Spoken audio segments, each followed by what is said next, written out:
you know it's time. IA football is back, and we've got you covered with everything from the biggest hits to the biggest runs, from in-game highlights to post-game breakdowns. We are here talking any and all high school football. From day one all the way to the dome, we've got you covered at IA Football. Talk IA is back for another episode. We got multiple episodes coming out this week again. My name is Caden Nissen, and Nick Fox is back. He wasn't here last week, but he's back. He was here all year last year helping me out, and we're back covering high school football. Excited to have him joining us. But before we have him hop in, here is what's coming up today on Talk IA. Undervalued teams. We're going to talk one on each class that Nick and I, we went through each of our rankings, nitpicked them just a little bit, and we each picked one team from each class that we think could have a higher ceiling than where they're currently at, just having a little fun there. And then Alex Manske, Iowa State commit, Algona quarterback, joins the show. I interviewed him. Really good guy, and high hopes for Algona in 2024, so should be fun talking to him. Coming up soon, I don't know why I have an extra O on soon. Ignore that, please. Later this week, we're going to have players to look out for in each class. Nick and I will be picking a few guys from each class that we expect to break out. And then Will Hawthorne, the Gilbert Tiger, another team with high hopes. He is set to join us. 2 Iowa State commits joining us this week. Excited to have that. Opportunities, advertisement spots still open. If you work for a business, own a business, whatever it may be, and you would like your logo, attached to us, if you'd like to be the title sponsor of our shows, the title sponsor of our final score graphics, the player of the game sponsor, whatever it may be, we want to grow our brand alongside you. This is only our second year of IA football, and we have no plans of stopping anytime soon. We've had a ton of fun doing this, and yeah, we just want to put more and more into it. So that's where we're at. And then drop a comment where we should go week one. What is the big time week one matchup? Nick and I have started talking. We've got photographers that are helping us out as well that I need to send to places. So comment a game. Obviously, we're more likely to go to places that we're wanted. And so it's nice seeing some comments. But drop a comment who you got week one, and hey, we might just see you there. But it's finally time to get Nick Fox's face on our screen. Nick, year 2 for you and for me covering high school football. I mean, it's an exciting time. Yeah, I'm great to be back. I'm really excited. Once baseball season's over, you kind of look ahead. You're like, how many weeks we got till football? And I was definitely looking ahead for a couple weeks there. Got excited when we started making graphics and stuff. And it's definitely good to be back. No doubt. I mean, second year for both of us. I feel like we're so much more knowledgeable. I feel like we did a good job last year for it being our first year, but now, I mean, we're starting to get our footprint in these programs, going around meeting coaches, meeting players. It's fun to see, and I feel like we're just overall more knowledgeable. Our rankers obviously do great work as well. I want to shout them out. The preseason rankings did extremely well. Happy for them. They do a lot of work, and there's reasoning behind all of them. So we're excited to do that. Before we do that, we've got some fun stuff we're going to open each episode with here on Talk IA. We're going to start with the wheel spin. Now, if you watched our baseball coverage, we're going to spin the wheel. We're going to reveal a class, and we're going to reveal a team. And we're going to talk about that team. Just a good chance to talk about a new team each episode. So I'm going to pull that up. I'm not going to lie. I don't share my screen very often, so we'll see how this goes. I think that looks right. All right, we're going to spin our wheel for the class. So we're going to see what class we're going to be talking about today before our show. Looks like we've got class 3A. And then we've got 3A. Boom. Sound effects and all. Now 1 through 16. This is the team we're going to be highlighting today before our show, who we're going to be talking about, and it is number 8. All right. Let me get my share screen off, and we will pull up who exactly that is. 3A, number 8. Oh, no way. It is Bishop Heelan. Now, I only laugh because I literally just visited this team yesterday. So honestly, maybe that is a good thing. I feel like I'm gonna know a decent amount about them. So I'll open up Nick, I'll hand it off to you. Bishop Heelan, state runner-up last year, fell to Williamsburg in the state title game. Really good team. I don't know if we were expecting them to end up as a state runner-up heading into the postseason last year. Won a bunch of close games. Obviously, that game with Sioux Center in the sub-state final was really good. They took down a really good Crescent team in the semifinal. Also knocked out Clear Lake on their way to the state to the Unidome, I should say. Really good team led by Quinn Olson at quarterback. He's gone. A few top rushers are gone, and Olson and Fuedo. They lost some receiving guys as well, and Sir Brandon Watts and company. But I got to tell you, the guy to look out for, the guy that's getting a lot of hype this year is Kason Thomas. Sophomore last year, he's their returning rusher. I was really impressed with him yesterday. And yeah, I mean, Bishop Heelan, you think of Bishop Heelan, it's tough, hard-nosed. They're going to run the football. They're going to run the football a lot. And they're going to be balanced. They can beat you through the air when they need to. Obviously, Quinn had 1,200 yards passing last year, which is really good. They had two backs over 800 yards. So yeah, Bishop Heelan, number 8. Obviously, number 8 for a runner-up is not ideal, but I feel like it's just appropriate because of what they lost. I don't think it's a bad spot for them, Nick. I think it's a team that we just don't have answers on yet, and I think after a few weeks, we're gonna learn a lot more about this team and whether they're gonna go up or down. So I think 8's a good spot for them right now.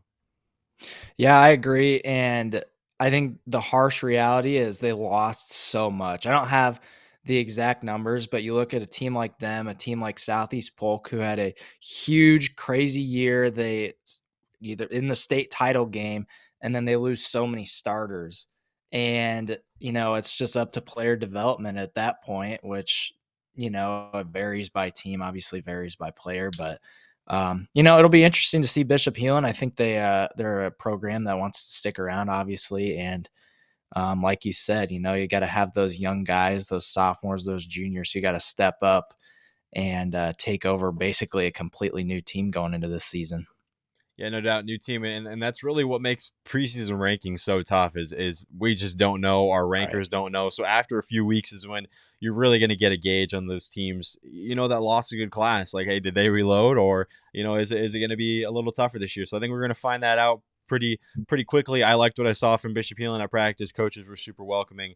I had a fun time. We'll get some video content out from those guys. The next thing we got to do, Nick, before we get going, the color game. All right, so Nick picked a logo from the state of Iowa. He's got the colors, and I've got to try and guess the team.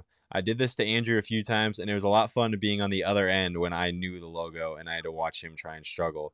So I'll reveal the first color. You guys can play at home, see if you can beat me. The first color, as you can see, that purple. I think I'm going to go with my first thought. And I'm going to go with Norwalk. A little too high on the class chart. Oh, A little smaller too class. high. But yes. And I Okay. like where you're going with that. It's like a deep purple, but yeah, Oh, like I said, gosh. a little too high.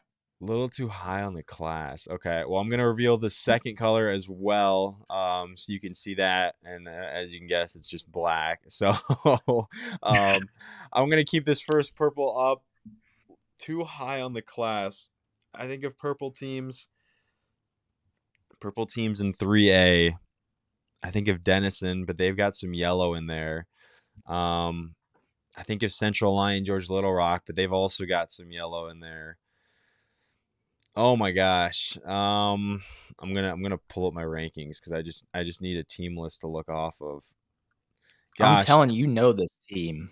Oh, I know. Oh, I got it. I know it. It's OABCIG. Yes, OABCIG Class 1A. If I'm right, I think they're number 4 in the Class 1A rankings preseason. All right, OABCAG. All right, that was pretty. Once you said I know this team being from Western Iowa, that just clicked automatically. That was a ton of fun. Let me know if you beat me to that. I'm sure the OABCAG people were like screaming at me through the screen, but no, that was a ton of fun. Now, Nick, before we get to our undervalued teams, I've got a trivia question for you. You're gonna try and trick me with the logo. I'm gonna try and trick you with a trivia question each episode. All right. So, all right. I know you actually started on these graphics yesterday, and I'm glad you didn't finish because you would have found this out. Only one school in the entire state of Iowa last year allowed less than 7 points per game on defense. Who is that one? Only one school. I You guess, and I'll hint you. I got some hints for you. I know that I put this team less than 7, right? Less than 7. There was a few that were like 7.2, 7.3, but there's only one, I think, with less than 7. I know that I put this team in. It was the last class that I did last night. 8-man and A I did. I think it was class A. Okay, who you got? And I think oh man. It's not West Hancock. It is Is not it? West Hancock, and you are not in the right class. Really? Nope. This is not a class A team. Okay. I'll give you a I'm gonna hint. They are currently on a 20 plus game winning streak. Oh man. Yes, this team 20 is on plus game winning this streak. team is on a current 20 plus game winning streak. Would that be class 2A's Central Line Georgia Little Rock? Central Lyon, Georgia Little Rock is not the answer, and they also lost in the state titles. They're not on a 20 game win streak. Oh, that's right. Oh, I thought they won it last year. Oh, jeez. All right. All right. Your next hint though is they were a state champion last year. Grundy Center? It is Grundy Center. That Yes, was a I good knew one. I put them in. You got there. You Oh, got that there was a tough eventually. one. Yes, the only school in the entire state of Iowa to allow less than 7 points per game was the Grundy Center defense. Graduated a lot, but also, reigning state champs. So they are your preseason number 1 team. That was a ton of fun, Nick. I'm gonna try and trick you every single time on that, and I think I'm gonna do so. But no, Obviously, you did a good job, so it's not going to be that hard. but now we'll get going into our teams that are undervalued. I will go ahead and start in class 8-man is where we are going to start. And I found my team. Most of my teams are ranked, but I'm going to go with the team that was number 13 preseason. I like what they returned, and it is BGM. 8-man, they returned Bo Burns. He was a sophomore last year, leading passer, leading rusher. He's going to be a do-it-all guy. And really, I picked this team because they were the highest scoring offense in Class 8-man last year. BGM, the Bears. Again, I like playing the offensive cards. We talk about 8-man. We talk about the guys that can do it all. Bo Burns, 2,500 passing yards, 1,400 rushing yards. He returned some weapons on the outside. A few of his receivers are back. They returned some guys on defense, Tate Martin, Landon Cooling, and company. So, yeah, BGM, preseason number 13. I think they've got a higher ceiling than that. They are my 8-man team to look out for. Yeah, I like that one. BGM's got a lot of good guys, and I think they'll be a solid squad. I agree with that. My team that I picked was ranked number 8, so they're pretty high in the rankings, but I think they could go even higher. A team that was really good last year, Gladbrook Rhinebeck. Another team that's lost quite a few, a lot of key guys, but if you look at their roster, I'm going to look at Drew Ellers. Plays a little bit of running back, a little bit of receiver, and he had some really solid numbers last year. But one guy that kind of flies under the radar that I'll look for this year to get snaps is Hudson Clark. He's a sophomore who got 20 carries last year, and he got 11.1 yards per carry. So that's a type of guy, whether he's able to sustain that or not, we'll see. But if you're getting a guy who's even close to that, who can get 5-7 yards a carry, that's a guy who can take you to the postseason and can help you with your success. So Gladbrook Rhinebeck, I think that they've got some personnel in there that can help them go higher than where they're ranked right now. There you go. State semifinalists too in Gladbrook Rhinebeck. They fell at that point. Moving on to Class A, I am going with the preseason number 10 ranked team, and that is Columbus. I think this team has a higher ceiling than number 10. I think the big story with Columbus is that Caden Amigon's gone. 1,800 yard rusher, departs for graduation. But what they do return is other backs outside of that. And Riley Cowberg, he ran for 942 yards last year. He was a junior last year. He's going to take a heavier workload. He's going to be back. 14 rushing touchdowns for him. Quarterback is back in Trevor Phillips, who's a sophomore last year. Now, Columbus isn't going to throw it a ton, but you need to have a guy back there that you can respect and break out the pass when you need to. I really like how Columbus plays. They return their top 3 tacklers on defense. It's a team that fell to Maquoketa Valley in the first round. I mean, that was a tough draw for them, but preseason number 10 for Columbus, which is a good spot for them, I think. But I think the ceiling's higher, and I could see Columbus being a threat, a real threat, in Class A. Yeah, I like that one, and I'm gonna bounce right off of you, and I'm gonna go Maquoketa Valley for mine. Number 12 in the preseason rankings, who, like you said, beat Columbus in round 1 of the playoffs last year. Went 7-3 last year. They had a decent year, and I think they're going to go even higher this year. They've got a quarterback, a junior this year, Brady Wall.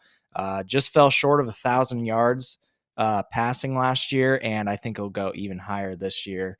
Got a little bit of postseason success in there. It wasn't much, but it can go a long way. 2 games in the postseason, that can really help you stay cool in the moment. And so I think a guy like Brady Wall can take Maquoketa Valley to the next level this year.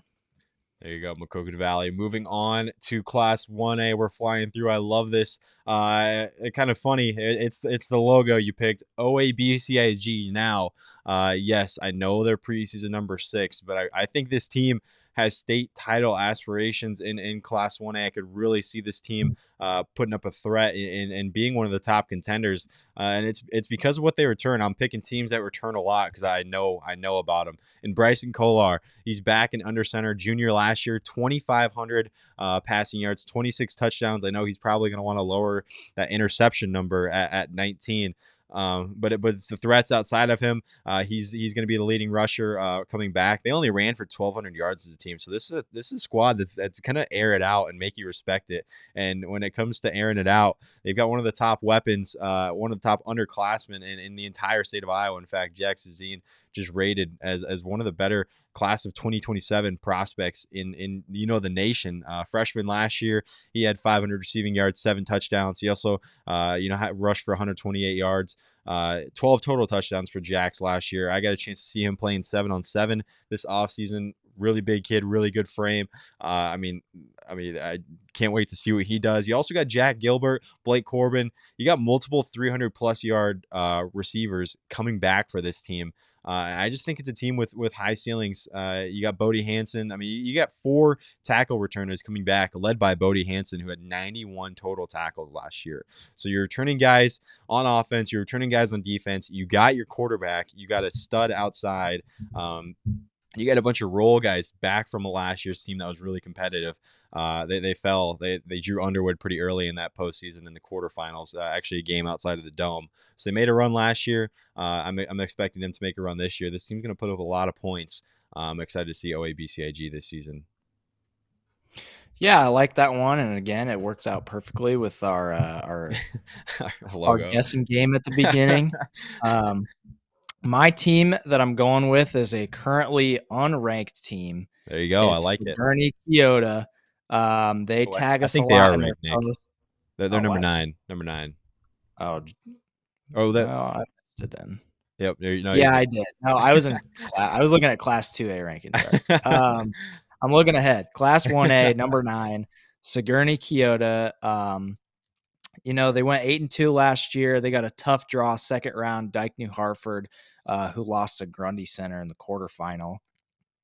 And I think that they're gonna, I think that they can recreate the success they had last year. This is a very rush-heavy team. They had one receiver last year who had 20 catches, and I think everybody else is in the single digits. And they bring back Isaac Bruns, who had 548 rushing yards last year. And, they lost a couple of their top rushers, but when you bring back a guy who's over 500 yards, I think that's a win in anybody's book. They also bring back a key defender, Ashton Schwab. He had 10 sacks last year, and putting that kind of pressure on any offense, it can give you a world of hurt. And I think that they're going to put up a solid year this year. They had a really good year last year, and they're always keeping us updated on Twitter. So you got to show some love for the guys that are reaching out and letting us know how their games go and everything. I love it. Moving on to Class 2A. I love our Class 2A ranker. I always like giving him crap. My team from Class 2A is the reigning runner-ups, Central Lyon, George Little Rock. I was shocked to see them at preseason number 10, but it's just because they lose a lot. Vanderzee's gone, Eben's gone. They lost a really good senior class, a really successful senior class. But I like what they bring back. Offensively, it's going to take a few weeks to see who's going to step up and run this offense, because they just lost so many playmakers on that side of the ball. But defensively, I love what they bring back. The top 3 tackle guys are back for them. It's going to be your core leaders on defense: Matthew Elbert, Jack Kroll, and Drew Kupferschmidt. I'm sorry if I butchered that, Drew. But no, the top 3 tackle returners are back. Jack Kroll, 11 sacks, 16 TFLs. This team brings back a lot, and they bring back a lot of postseason experience, a lot of success over the last few years, obviously falling to Van Meter in that state title game. I'm taking a shot on Central Lyon, Georgia Little Rock. I know how that program runs. A really good program. I'm expecting them to reload. I'm not expecting a down year for these guys. These guys have been extremely successful. They've won 10 plus games in 3 of the last 4 years. Central Lyon, Georgia Little Rock, preseason number 10. They are my undervalued team. Yeah, I like that one. And, I always like to watch that team. I really liked that Central Lyon and Van Meter matchup.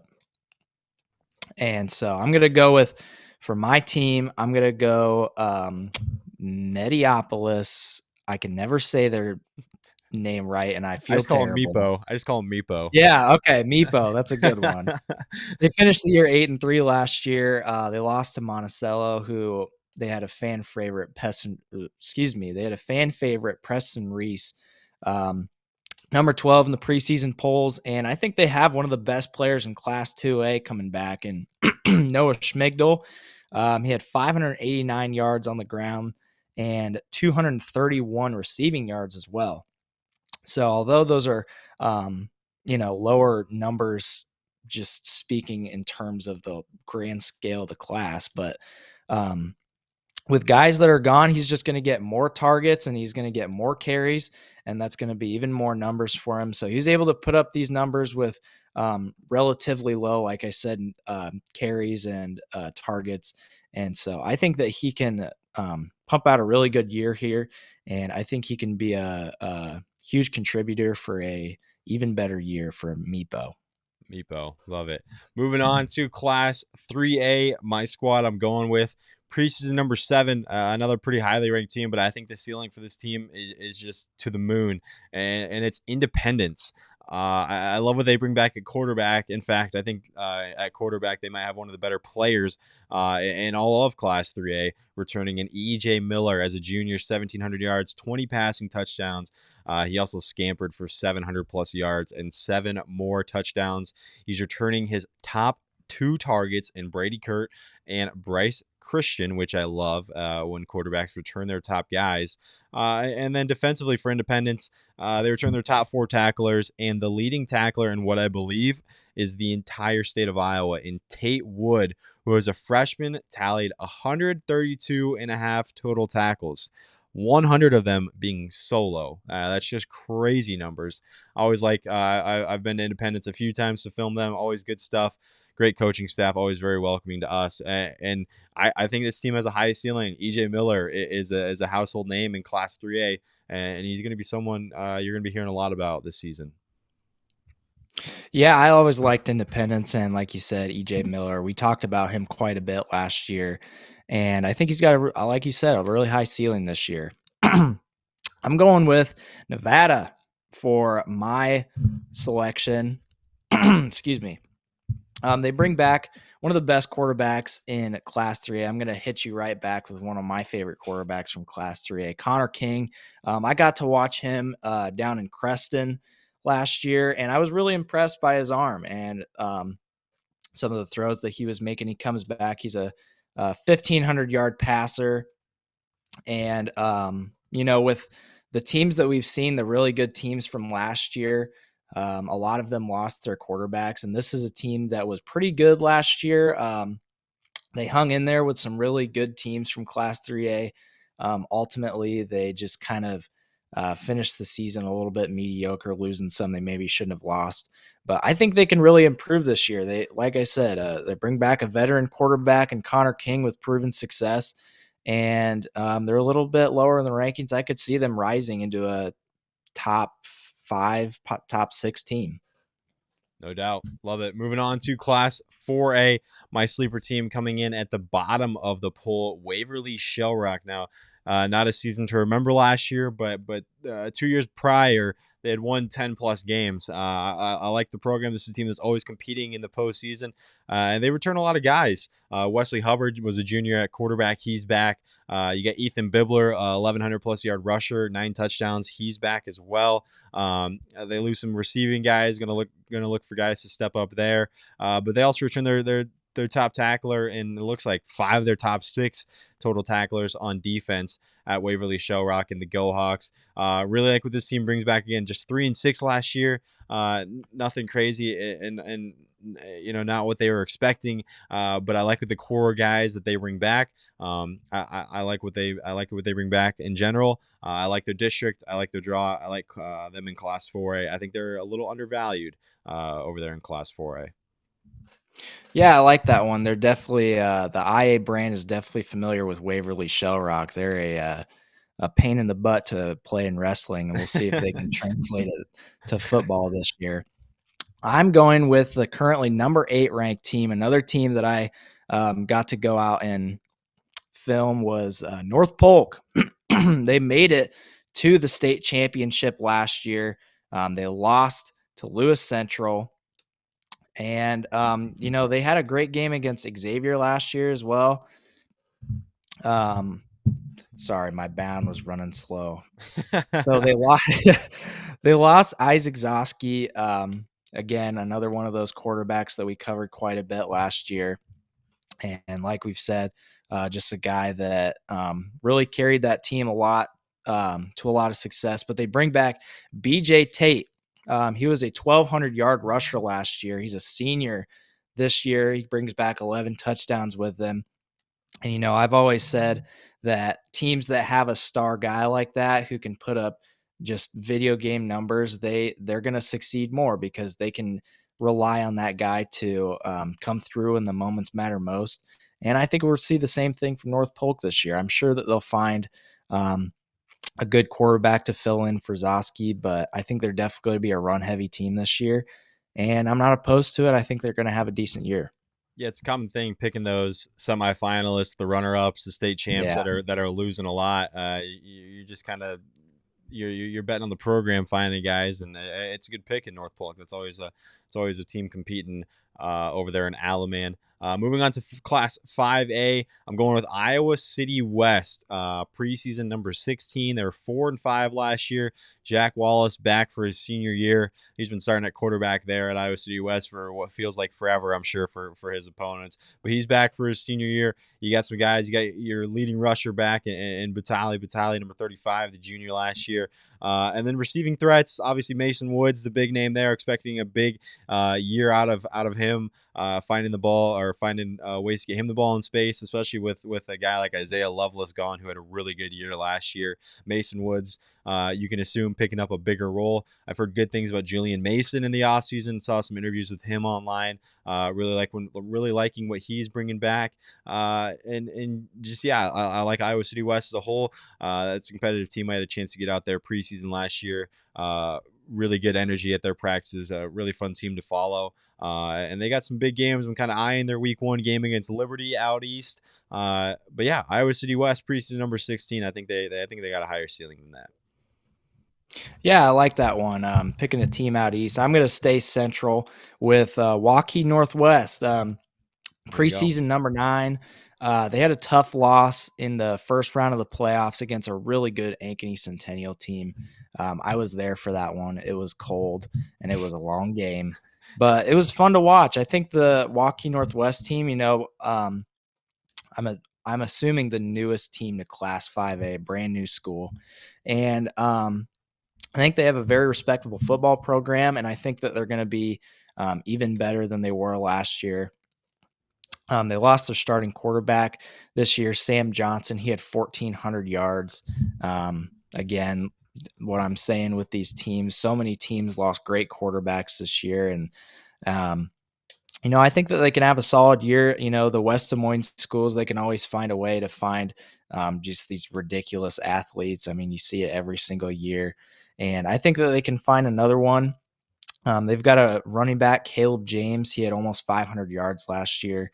And I think this will just be a matter of Waukee Northwest having better games than they did last year. I think that they have the manpower to do it, and they just have to have the will. I'm sure they do, to have a better season this year. And I'll look for them to rise up the rankings this season. Yeah, 7-3 last year for Waukee Northwest.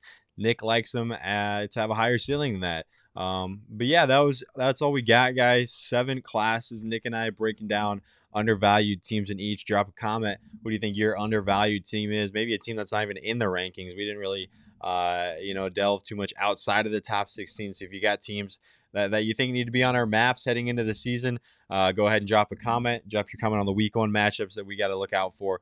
Had a ton of fun. Look for another episode coming out Thursday-ish, Friday-ish, whatever it may be. Got some more interviews, like I said, coming, and some players to look out for in each class. But appreciate you guys for joining us. Until next time on Talk IA. Hey, FNL's right around the corner. We're going to see you there. Thanks, guys. Welcome in, everybody, back to Talk IA, joined by none other than Alex Manske, quarterback at Algona. First off, Alex, I want to congratulate you on your commitment to Iowa State. How big of a deal was that, to get that out of the way before the season? I know, that's a big deal. I'm sure there was a lot going into that, and now you just get to play football. So how much, did that go into the process of getting that decision made? Yeah, I'd say that was kind of like one of my things that I really want to do. I'd say just getting it done before the summer too, and being able to focus on like even before then, just building up for this season and focusing on my senior year. So that was definitely something that I wanted to do. No doubt. Well, last year, a good year for you individually, 1,700 yards, 17 touchdowns, passer rating of 150. What have you wanted to improve on, though, in the offseason? You talk about your offseason work mentally, physically, whatever it may have been. What have you wanted to improve on heading into this year?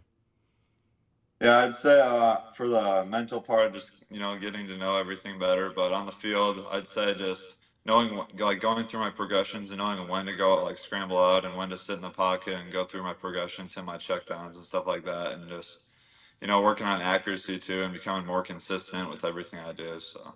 No doubt. 6-4 last year. I know not something that you guys really wanted to achieve. You guys were in a really tough district in Class 3A. I know we pinned it as kind of like the district of death. Just really good teams week in, week out. What'd you learn from last year? 3 close losses in those 4. What'd you learn from last year, and what are you taking into this year? Yeah, I'd say we just need to be better in like close games. Like you said, like almost every game we lost was just like right there, and we just like couldn't grab it. But I think we're more prepared this year, and that's something we like knowing we know that's something we need to work on, and something we've been working on as a team and talking about. So I think we're going to be more prepared for those games this season, and I think we put in the work this off season to be close. When the games get close like that, to be able to battle back and become strong together. Obviously, you've been starting at quarterback for multiple years now. Do you feel like the game is kind of slowing down? What's the difference from like your first few snaps at varsity to end of last year, this year in practice? What's just the feel like? Is it just slowing down a little bit more for you? Yeah, it definitely as the years go on, like it just becomes easier and you just see everything better. And it's definitely a satisfying feeling when you've seen it multiple times and you've like seen it and like looked at like different coverages and then you identify that and be able to use that to your advantage. It's definitely a satisfying feeling. Well, Manske's at quarterback at Algona is no new thing. What's it like to kind of carry on that tradition? I looked, and Manske has been at a quarterback under Algona since the 2019-2020 season. What's that like to kind of carry that on? And it's a pretty cool thing over there. Yeah, it's definitely something that's really cool. You know, my brother was 3 years older than me. Freshman year, he was the starting quarterback, so that's a year we'll never forget, being able to play together. And I have two younger brothers, but I don't know if they're going to be quarterbacks, but it's definitely something cool. I was say I pulled up Bound. And it looks like Nathan went 1-for-1 with a touchdown. So he's got you Yeah. beat. He's got you beat in the passer rating department. That's pretty Yeah. cool. Another Yeah. guy on your team, Jack Limbaugh, is getting a lot of love when it comes to the commitments and whatnot. What's it like going against him, having him protect you? Just what's he like, on the squad, and what are your hopes for him this year? Yeah, he's definitely a really cool dude. We grew up I mean, he's like my next door neighbor almost. Like our addresses are one apart, and I've known him since I was probably like 4. So it's definitely really cool growing up together and both being able to go out and live out our dreams. Always watching Iowa State growing up and stuff. And you know, he's really competitive. He brings a different aspect to practice, and he works really hard. And we both want the same goal. So it's definitely cool being able to compete with him every day. No doubt. Well, you do lose your top 2 targets to graduation. Who are some guys you're looking to step up? Who's been performing well in practice in terms of weapons? I know you got Slagle coming back. The Iowa baseball commit, had a ton of fun covering him this summer. Who are some guys that have kind of stood out this preseason? You kind of expect to be big impact makers for you? Yeah, like you said, Slagle, he's split out wide and he's been really good. He's gotten a lot faster and his hands have gotten a lot better. He's looking really good. Evan Alley, he played running back last year. He's moving to the slot and he looks really good. And we just have a bunch of weapons everywhere, to be honest. Like Tyson Vanderwall is going to be good for us. Jack Limbaugh at tight end is going to be good, and we have good backups too at those positions. So I'm looking forward to this year for sure. No doubt. Well, preseason ranked pretty high. High hopes for Algona. I got some fun, quick hitters for you before we go. I did this with Bobby Bacon too. He actually shouted you out in this, so no pressure. But quick hitters, same old. Top 3 NFL quarterbacks you like to follow. You're saying like rank them on skill or just like I want to follow? Who do you like watching nowadays? We won't rank them. Who do you like watching in top 3? I'd say Mahomes, Stroud, and Burrow are my 3. There you go. I like it. This one's unique. What do you think is the most overrated stat in football?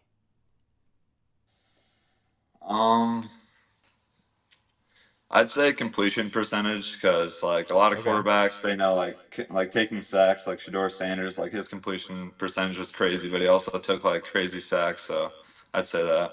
I like that. No, that's a really good one. What's one game specifically you're looking forward to this year on your regular season? I'd probably say Clear Lake. Yeah, I like Last year that. it was a close game, and we also ended up losing by 1 point. It was very controversial, but I'm looking forward to this one. It's going to be at our place, so I think it's going to be pretty hyped up. So I'm really excited for that one. I've got that one. I've got that one circled on my calendar too. I asked this one to Bobby too. Game winner. Would you rather do it at home or on the road? What type of guy are you? Yeah, I'd say on the road. I saw that he Yeah. said on the road too, and I just like just being able to shut the crowd up, and then the bus ride home would be really fun. So I'd say I on like the road. that. I like that. What's your favorite period or drill in practice? What are you liking in practice? What's your favorite? I'd say Timo or Skelly is probably 7-on-7. It's probably the 2 favorites. Like it. That's what I'm thinking. Pre-game artist. Who do you like listening to before the game on the bus rides? I like Lil Uzi Vert a lot. I There like you go. his songs. Any rap is pretty much good for me though. You got any superstitions on game days? Eating the same meal, wearing the same gear, anything? Not No, really. I don't really no. got much of Yeah, that. I mean some people don't. And then the final one, give another quarterback in the state of Iowa some love. Who do you like following in terms of stats? Whether you talk to him or not, who do you kind of enjoy following? Um, I know the guy from Cedar Rapids, Kennedy Vinny. I have some friends up there and I just kind of followed him. I saw he committed to Drake and stuff, so I'd say him. Perfect. All right. Actually, final one. I always do this at the end of mine. Shout out one teacher at Algona that you've liked either in the past or in the future that you have a class with. Who have you enjoyed teaching at Algona? I'd say a shout out to Mr. Arrowwood, my anatomy teacher last year. He's a good dude. Perfect. That's all I needed. Alex, appreciate you hopping on. Good luck the rest of the way. And like I said, I got that Clear Lake matchup circled on my calendar. I think I'm gonna plan on heading out there for that one. But I appreciate you joining me. Yeah, for sure. I appreciate it.